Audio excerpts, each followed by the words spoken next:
'cause I don't give a fuck what you say. Yeah, I'ma do shit my way, so you can go.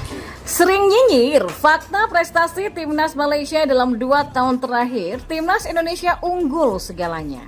Berita selanjutnya, Jepang mulai respek dengan kekuatan Timnas Indonesia. Mereka membingungkan dan sulit ditebak. Dan berita terakhir, mengejutkan, Shin Tae-yong akan tinggal selamanya di Indonesia jika ini terjadi. Kamus Bola coba merangkumnya di sini untuk Anda bersama saya.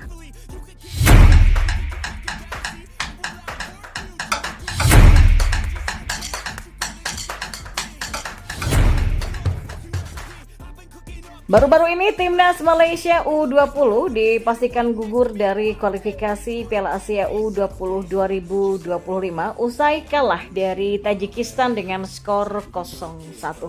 Kekalahan itu membawa Malaysia mengoleksi 4 poin dengan tambahan 3 poin jika berhasil mengalahkan Sri Lanka di matchday terakhir. Meski begitu, poin kemenangan atas Sri Lanka tidak akan dihitung karena status tim lawan sebagai penghuni dasar klasemen grup A. Maka dari itulah Malaysia hanya mampu mengoleksi 4 poin untuk bisa diandalkan dalam perebutan 5 tiket runner-up terbaik. Ya, sementara nasib Malaysia sudah bisa dipastikan, Timnas Indonesia U20 masih berpeluang lolos ke putaran final Piala Asia U20 2025. Dengan catatan harus bisa mengalahkan Yaman di pertandingan terakhir fase grup F. Jika kalah, maka sulit bagi skuad asuhan Indra Syafri ini untuk memastikan lolos. Akan tetapi, peluang meraih kemenangan ada di kubu Indonesia mengingat status tuan rumah di babak kualifikasi ini. Jika Timnas Indonesia U20 berhasil memetik kemenangan, sekali lagi skuad Garuda mengangkangi Malaysia dalam hal torehan prestasi. Tercatat dalam 2 tahun terakhir prestasi Malaysia selalu di bawah Indonesia di semua level kelompok tim nasional. Untuk timnas senior, dimulai dari skuad senior, masih teringat ketika Malaysia dibantai Thailand di semifinal Piala AFF 2022 lalu dengan agregat 1-3. Sementara itu timnas Indonesia berhasil melaju ke final meski berakhir dengan kekalahan telak dari Thailand dengan agregat 2-6. Ya, berlanjut ke Piala Asia 2023, Malaysia berakhir sebagai penghuni dasar klasemen grup E dengan torehan 1 poin, hasil 2 kekalahan sekali hasil imbang.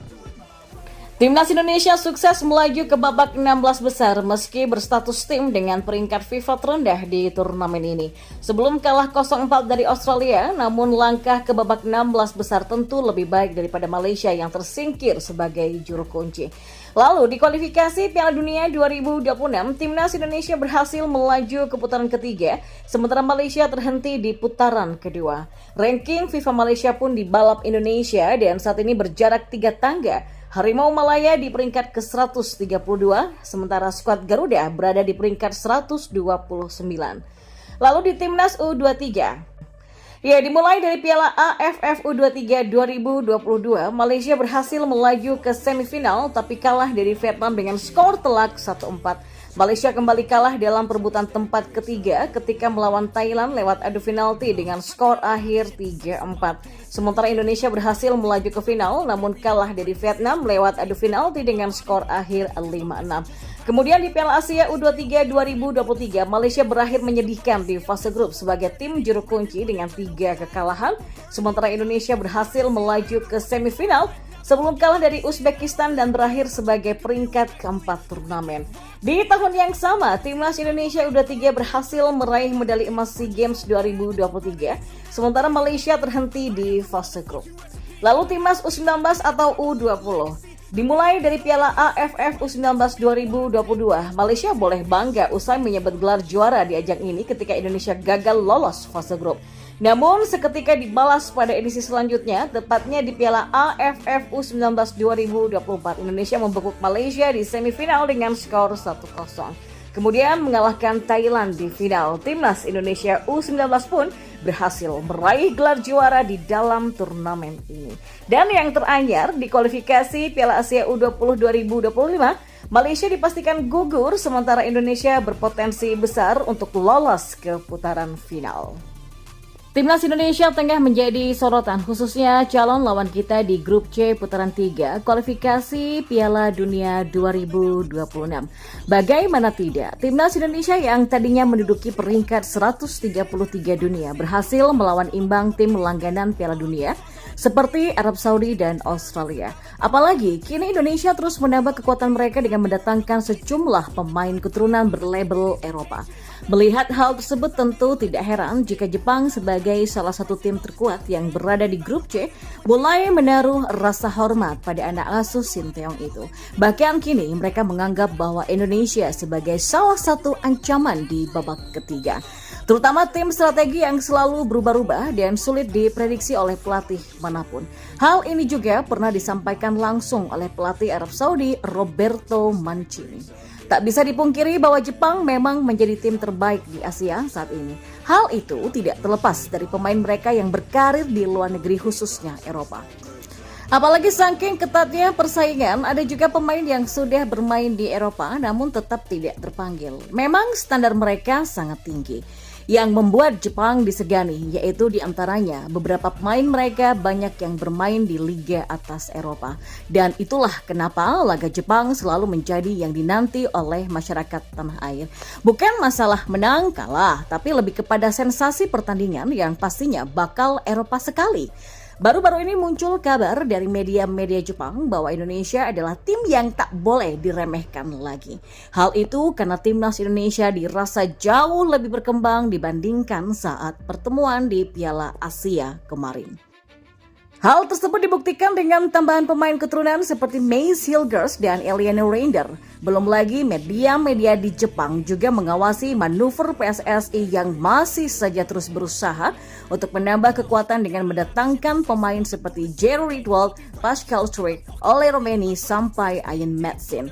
Dan tentu dengan potensi yang ada, Jepang meyakini jika pertandingan di bulan November nanti dan Juni 2025 akan menjadi pertandingan yang berbeda. Seperti yang dikatakan oleh Roberto Mancini sebelumnya bahwa Indonesia adalah tim yang sulit dijelaskan. Karena menurutnya Sinteyong adalah sosok pelatih yang cerdas. Dia selalu mengubah strategi di laga yang berbeda. Seperti ketika melawan Arab Saudi di Jeddah dan Australia di GBK kemarin. Sinteyong menerapkan strategi berbeda tergantung siapa lawan yang akan menghadapinya. Dan berkaca dari situ, pelatih Jepang enggan meremehkan Indonesia jika bertemu di babak 3 nanti. Bahkan, dia waspada dengan kekuatan baru timnas Indonesia. Dan kita beralih ke informasi bola selanjutnya. Pelatih timnas Indonesia Sinteyong memiliki nazar andai berhasil membawa skuad Garuda melenggang ke Piala Dunia. Timnas Indonesia saat ini sedang berjuang di putaran ketiga kualifikasi Piala Dunia 2026. Dalam 2 pertandingan ini, tim Merah Putih berhasil meraih hasil yang positif dengan menahan imbang Arab Saudi dan Australia. Hasil tersebut menjaga asa skuad Garuda untuk bisa lolos ke fase berikutnya.